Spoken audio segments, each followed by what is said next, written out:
Retour à Saint-Brévin, l'accueil prochain de migrants crée toujours des tensions. Une manifestation a eu lieu ce week-end et des provocations sont également diffusées sur Internet. Jean-Michel Naga. Dans les rues de Saint-Brévin, le calme est revenu, mais il n'est qu'apparent. L'accueil des migrants de Calais provoque toujours de fortes tensions au sein de la population. Samedi matin, devant la mairie, les soutiens et les opposants se sont fait face pendant 1 heure.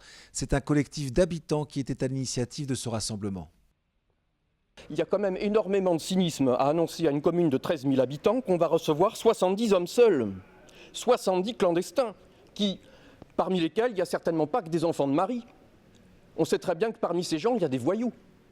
Le Front National avait relayé l'appel à manifester contre la venue des migrants et le parti de Marine Le Pen ne veut pas en rester là. Pour nous, il est hors de question de lâcher, oui. Nous allons mobiliser de plus en plus les Brévinois, les habitants de la région, en se disant mais le vrai problème est quelles sont les priorités du gouvernement, les Français ou l'accueil des clandestins migrants. Sur Internet, les commentaires hostiles aux migrants se multiplient. Sur Twitter, un adhérent bien connu du FN en Loire-Atlantique a même qualifié de collabos les membres d'une association qui soutient les migrants et communiqué le numéro personnel d'une responsable du Secours catholique. Je me sens très agressée. D'envoyer son numéro personnel et puis de reprocher de prendre cette position, c'est quand même très, très douloureux, je veux dire. Par ailleurs, des pétitions circulent sur les marchés. Elles ont été déposées en mairie et signées par 400 personnes.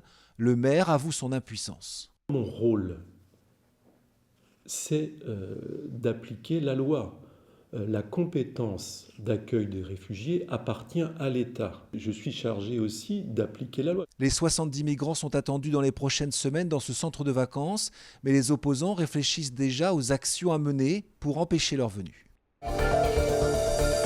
L'enseignement catholique séduit de plus en plus. Avec un fort accroissement démographique dans le département, les établissements privés commencent à saturer. Exemple à Rezé, Benoît Balti. Nous sommes au lycée Notre-Dame à Rezé. 820 élèves ont fait leur rentrée. Une rentrée marquée une nouvelle fois par l'augmentation des effectifs.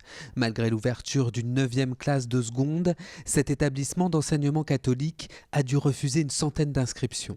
Nous refusons des élèves chaque année, mais cette année était assez exceptionnelle. Généralement, nous avons un peu plus de 400 demandes en seconde. Et là, cette année, nous avons été jusqu'à 525 demandes. Prise de contact de familles auprès de l'établissement. Une tendance qui se généralise dans le département. L'enseignement catholique en Loire-Atlantique connaît un engouement croissant d'année en année. Pour cette rentrée 2016, les établissements tous niveaux confondus accueillent plus de 100 000 élèves, soit 1000 de plus que l'an dernier. Mais pour faire face à cette poussée démographique, les moyens alloués par l'Éducation nationale sont insuffisants. On estime à environ 500 jeunes qui n'ont pas pu être accueillis en lycée d'enseignement général au niveau de la seconde pour l'enseignement catholique de Loire-Atlantique. Donc si on avait eu environ 20 postes supplémentaires, je pense qu'on aurait pu faire une rentrée beaucoup plus sereine et surtout on aurait pu répondre aux vœux d'un beaucoup plus grand nombre de familles.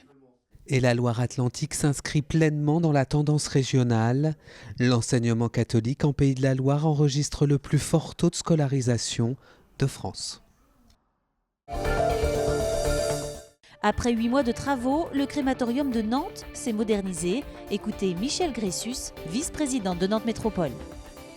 Sur un crématorium ici rénové, on est entre 5 et 6 jours au niveau des demandes et donc le crématorium de Saint-Jean-de-Voiseau viendra évidemment répondre à ces problèmes de délai. Même s'il y a un nouveau crématorium privé qui s'est monté à Château-Thébot, les familles qui devaient répondre à des temps courts devaient évidemment et malheureusement utiliser le crématorium soit de Saint-Nazaire, soit de La Roche-sur-Yon. Et donc celui de Saint-Jean-de-Voiseau va en fait répondre effectivement à cette accessibilité demandée puisque nous montons en demande effectivement en termes d'incinération. Nous devons, en tant que service public et pour l'intérêt général, répondre aux demandes des familles. Ce sera donc à mi-2018.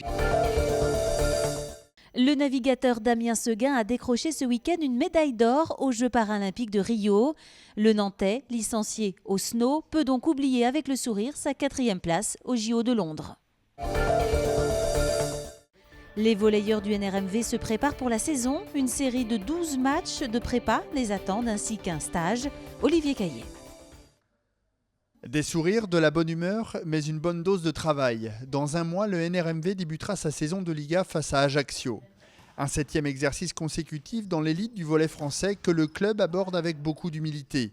Car cette année, ce ne sont plus 14 mais 12 clubs qui seront sur la ligne de départ, avec probablement un handicap supplémentaire. Aujourd'hui, la LNV, qui n'a d'ailleurs toujours pas communiqué sur le mode de descente de cette année, serait partant sur 2 descentes. 2 descentes sur 12, c'est extrêmement difficile. Le championnat va être encore plus dur. Le premier objectif, c'est de se maintenir le plus rapidement possible. Le deuxième objectif, effectivement, c'est les playoffs. Faire mieux que l'année dernière, c'est-à-dire de passer le premier tour et de passer au minimum le deuxième tour. Et pour ce faire, le NRMV a recruté une dizaine de joueurs. Martine Demar pourra notamment compter sur Lucas, un autre de ses fils, mais aussi Martine Repac, de retour à Nantes-Rezé. Un recrutement conséquent, mais différent des années précédentes. On a beaucoup privilégié les rapports humains que peuvent avoir certains joueurs, qui en fait, beaucoup parmi les recrues se connaissaient avant.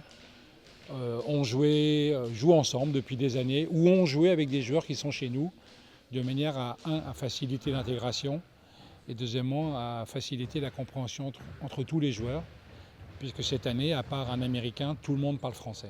Un vrai changement pour une équipe et un club qui se verrait bien comme la bonne surprise de la saison.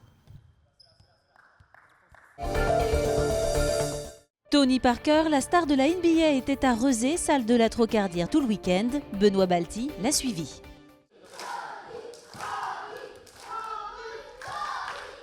Et il est enfin arrivé, Tony Parker. Le champion international de basket a profité de son passage à Nantes pour rencontrer une soixantaine de jeunes basketteurs, des enfants de 8 à 12 ans qui participaient à un tournoi en marge de la Part City Cup. L'échange avec la star les a enchantés. Tony Parker, évidemment, c'est la cerise sur le gâteau de pouvoir discuter avec lui, parce qu'ils ont eu un échange, un vrai échange. Donc l'image de Tony, pour eux, c'est un basketteur professionnel qui est passionné, voilà, qui n'est pas un but de sa personne. Et ça leur donne peut-être la marche à suivre, on espère en tout cas. Et cette rencontre n'était qu'une première étape d'un week-end 100% nantais pour Tony Parker.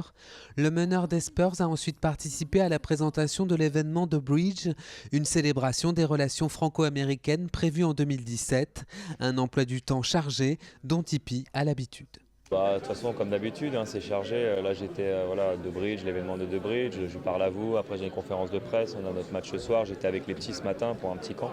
Donc, même pour moi, je ne vois pas ça comme beaucoup de boulot. Moi, je suis passionné, donc ça ne me dérange pas. Et Tony Parker a été nantais jusqu'au maillot, puisque dimanche, il a joué un match de gala aux côtés de l'Hermine de Nantes face à Nanterre. The Bridge, c'est l'événement sportif de 2017, un pont entre deux pays, les États-Unis et la France, une course, mais pas que. Quand le sport et l'histoire se retrouvent, écoutez Damien Grimont. Ces 100 ans en fait, d'amitié entre les États-Unis et la France vont se dérouler en plusieurs temps. Un premier temps à Nantes avec les championnats du monde de basket 3-3 et les multicoques qui vont remonter devant le parc des Chantiers. Donc une rencontre entre le basket et la voile. Puis une descente de la Loire quelques jours avant le départ, le 23 exactement, qui va descendre vers Saint-Nazaire pour le grand départ. Et puis ce départ qui opposera donc, le Queen Mary 2 qui revient pour la première fois dans son port de construction. Son port de construction donc à Saint-Nazaire. Il sera là le samedi 24 juin à 18h et il rentrera dans la forme Joubert à Saint-Nazaire. C'est une transat qui va opposer donc, le Queen Mary 2 au plus grand multicoque de la planète. Et pour la première fois de son histoire, le Queen Mary 2 va rentrer dans le port de Saint-Nazaire et passer 24 heures en escale et partir le lendemain devant le pont, d'où le nom The Bridge, de Saint-Nazaire à New York, sur le trajet retour, finalement, en hommage aux 200 000 Américains qui sont arrivés 100 ans plus tôt. Saint-Nazaire, non seulement c'est important, mais c'est fondamental, puisque c'est juste là que le 26 juin 2017 sont arrivés les 200 000 Américains pour la première fois pour apporter une aide qui a été vraiment décisive à la fin du premier conflit. Quelle était finalement la meilleure façon à la fois de dire merci aux États-Unis et de mettre en valeur les atouts et le savoir-faire de toute une région, et en particulier évidemment de Saint-Nazaire? Ce sont les chantiers, les paquebots.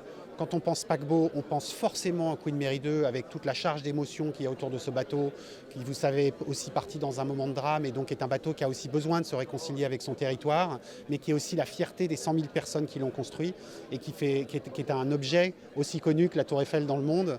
Donc je trouvais que c'était une formidable occasion d'aller dire merci aux États-Unis et de mettre en scène ce bateau qui est la fierté de toute une région.